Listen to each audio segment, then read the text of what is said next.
Oi, turma do livro Poliana, de Eleanor H. Porter, no capítulo 7, Poliana e os Castigos. Às 13h30, Timothy levou Miss Polly e sua sobrinha para visitar as 4 ou 5 principais lojas de tecidos e roupas que ficavam a pouco menos de 1 quilômetro da propriedade. Comprar as roupas novas de Poliana, no final das contas, foi uma experiência mais ou menos divertida para todos os que dela participaram.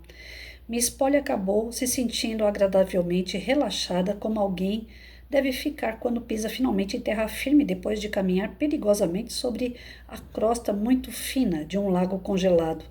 No final, os vendedores que atenderam as duas riram muito, e várias histórias divertidas de Poliana foram suficientes para fazer os atendentes darem gargalhadas pelo resto da semana. Já Poliana não parava de sorrir, radiante, e tinha o coração cheio de contentamento, pois, como ela mesma explicou a um dos vendedores, quando você nunca teve nada nem ninguém, a não ser barris de missionários e senhoras da igreja para te vestir, é maravilhoso simplesmente entrar e comprar roupas novinhas em folha que não precisam ser reformadas para servirem você. A ida às compras durou a tarde inteira.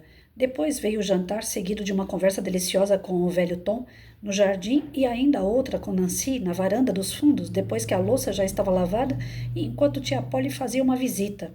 O velho Tom contou a Poliana coisas incríveis sobre sua mãe, o que fez com que ela ficasse muito feliz mesmo.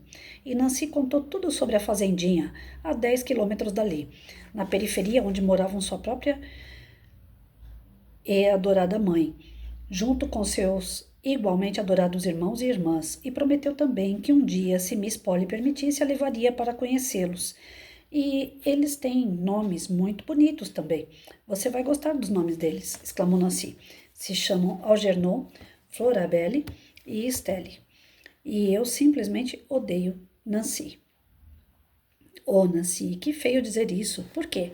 Porque não é um nome bonito como os outros, sabe? Eu fui a primeira filha. E mamãe ainda não tinha começado a ler histórias que tinham pessoas com nome bonito. Mas eu adoro Nancy simplesmente porque é você, declarou Poliana. Ora bem, imagino que você ia adorar Clarissa Mabelle. Do mesmo jeito, retrucou Nancy. E eu ia ficar bem mais feliz. Acho esse nome muito chique. Poliana riu. Bom, de qualquer jeito, pelo menos você pode ficar contente por não ser Episibar. Episibar? Isso mesmo. Esse é o nome da senhora White. A expressão sombria do rosto de Nancy se transformou imediatamente num sorriso largo. Ora, como você é engraçada. Quer saber? Não vou nunca mais ouvir Nancy e deixar de rir. E acho mesmo que estou contente. Ela fez uma pausa e olhou pensativa para a menina. Diz Miss Poliana, quer dizer que estava fazendo aquele jogo ainda agorinha, sobre eu ficar contente porque meu nome não é Epzibá.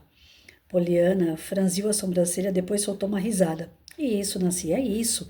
Eu estava fazendo o jogo, mas essa foi uma daquelas vezes que eu simplesmente fiz sem pensar, eu acho. Viu? Acontece muitas vezes, a gente fica tão acostumada com isso, procurar alguma razão para ficar contente, né? E quase sempre existe uma razão para ficar contente, é só tentar encontrar, até conseguir. Pode ser, admitiu Nancy, um pouco hesitante. Às 20h30, Poliana subiu para dormir. As telas ainda não tinham chegado e o quartinho todo fechado parecia um forno. A menina olhou ansiosa para as 2 janelas totalmente fechadas, mas não as abriu. Tirou e dobrou cuidadosamente a roupa, fez suas orações, apagou a vela e se deitou na cama.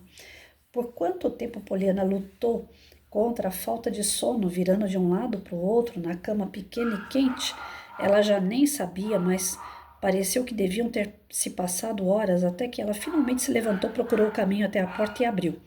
Então, em meio a uma escuridão total, pôde ver no chão um facho de luz prateada na lua, entrando por uma janela no leste.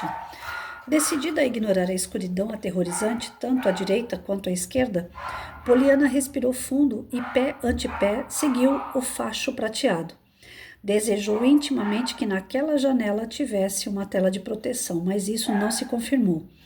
Porém, lá fora tinha um mundo enorme de beleza, como nos contos de fada, e além disso havia também E ela sabia um ar puro e fresco que faria tão bem para suas bochechas e mãos tão quentes. Ao chegar mais perto e olhar ansiosamente para fora, Poliana viu outra coisa um pouquinho abaixo das janelas, o amplo e plano telhado de metal do jardim de inverno de Miss Polly, construído sobre a parte cocheire. Essa visão encheu Poliana de desejo. Se ao menos estivesse lá fora naquele momento. Receosa, a menina olhou para trás. Ali, em algum lugar próximo, estavam seu quartinho quente e sua cama ainda mais quente, mas entre eles e ela reinava um deserto de escuridão, através do qual era preciso sentir o caminho com um braço trêmulo estendido, enquanto à sua frente, naquele telhado, estavam a lua e o ar fresco e puro da noite.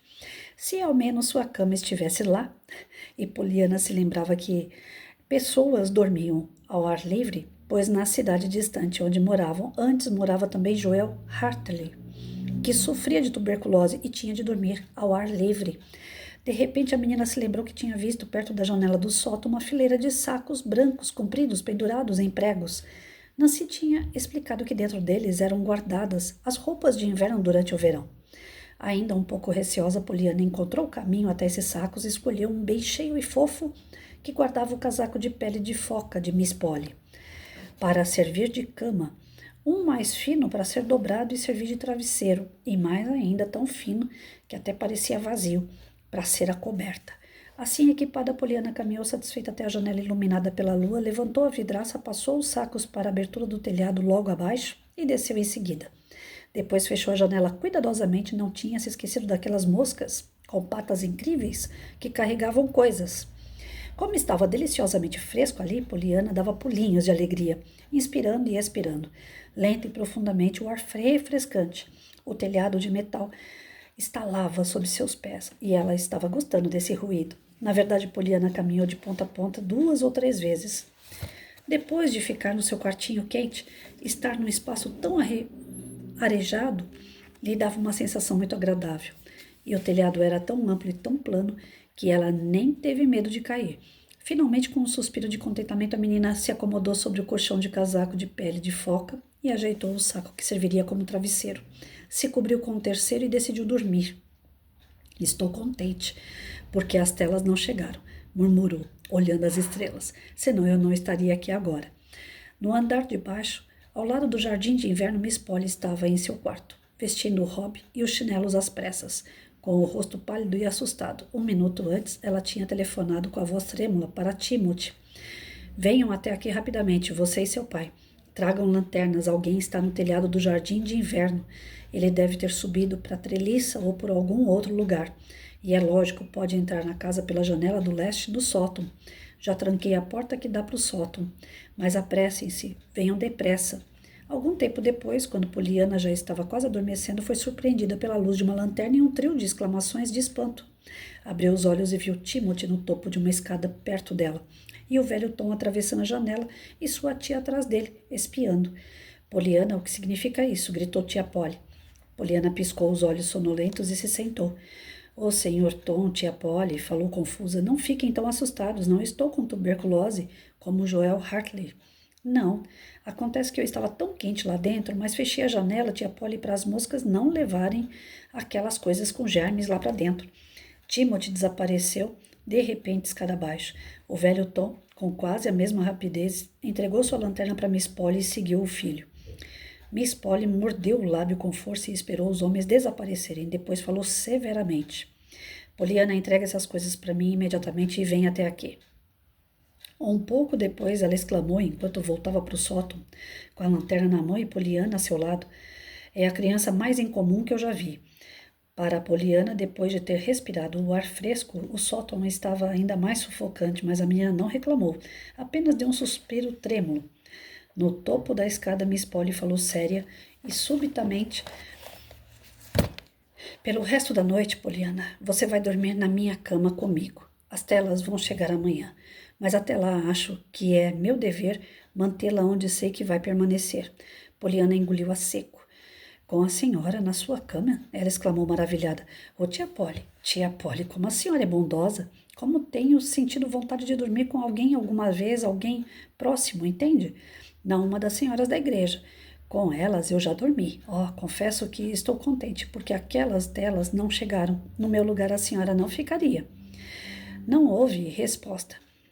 Miss Polly estava se dirigindo para o quarto a passos largos e, para falar a verdade, estava se sentindo estranhamente impotente. Pela terceira vez, desde a chegada de Poliana, Miss Polly estava castigando a menina e, pela terceira vez, ela se surpreendia pelo fato de que seu castigo estava sendo tomado como uma recompensa especial por mérito.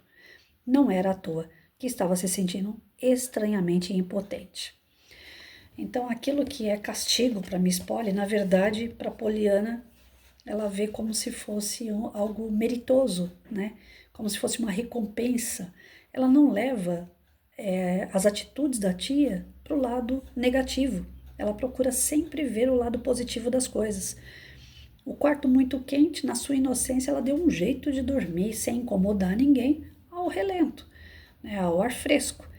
A tia ouviu passos, chamou pessoas para ajudar ela, para descobrir o que estava acontecendo na casa e ver a menina dormindo ao relento. Pensando que estava castigando a Poliana, na verdade era tudo que a Poliana queria: poder dormir ao lado de uma pessoa que fosse da família, que fosse próxima a ela. Ou seja, a menina é muito carente. Então ela vê sempre com bons olhos, né, com o coração, com o amor que lhe cabe. Ela procura enxergar no outro o que ela faria, o que ela sente em relação ao próximo. Hoje, as leituras que eu estou fazendo, elas estão batendo muito uma com a outra, né? É o amor verdadeiro. Esse é o amor verdadeiro, né? Você não enxerga no outro a maldade, a malícia. Você não enxerga no outro com um olhar de desdém, egoísta, orgulhoso. Pelo contrário, você compreende a atitude do outro como se ele estivesse fazendo o melhor para você. E isso faz você enxergar o outro com amor, com os olhos de quem quer aquela pessoa próxima e não distante, né? Se a Poliana visse aquela situação como uma forma de castigo, imagina como que ela ia deitar do lado da tia, né? Se ela ia conseguir fechar os olhos ali. Então não, ela preferiu acreditar que aquela atitude da tia era uma atitude para o bem dela, né? Para tirar ela do relento, para tirar ela do quarto que estava muito quente. Então, a Poliana, ela vem ensinando a gente nesses decorrer aí de capítulos que não existe castigo na vida, né? Tudo é uma questão de ponto de vista. Às vezes a gente, né, tem uma comorbidade ou a gente atravessa por uma situação que aparentemente é dolorida, né? Ela é algo que nos causa um tipo de sofrimento e não é sofrimento, não é dor, é um ensinamento. E se a gente aprender com aquela situação, a gente passa por ela e passa bem. Quando termina aquela situação, a gente fala: se não fosse aquela situação, não teria acontecido algo melhor na minha vida. Então, a gente está pegando aqui através dos capítulos, talvez ensinamentos simples no olhar de uma criança que já sofreu bastante, como amar. Como enxergar a vida com os olhos otimistas perante as situações aparentemente desagradáveis. Está sendo prazeroso a gente conseguir entender esse processo. Principalmente dentro da área da educação, a gente passa muitos apertos, né? Seja em relação professor, aluno, aluno e aluno, aluno e pais, os pais, professor, sistema e professores. São situações adversas o tempo todo. E se o professor não tiver o pensamento firme no propósito do amor no seu trabalho, ele desiste, porque realmente as adversidades são gigantes, mas a gente tem que estar sempre procurando, através desse sentimento maravilhoso que é o amor, fazer o melhor que a gente pode com os olhos de uma criança inocente como a Poliana, sempre encontrando brechas de ensinamento, de conhecimento novo, de experiências que vão nos fazer desenvolver ainda mais perante os nossos compromissos, né, com o amor, né? Não tem como você desenvolver os seus compromissos profissionais sem antes você ter esse sentimento verdadeiro, o amor. Não é só dinheiro. Ser professor não é só dinheiro. Ser pai e mãe não é só uma posição dentro de um quadro familiar. Ser filho não é só uma posição no quadro familiar.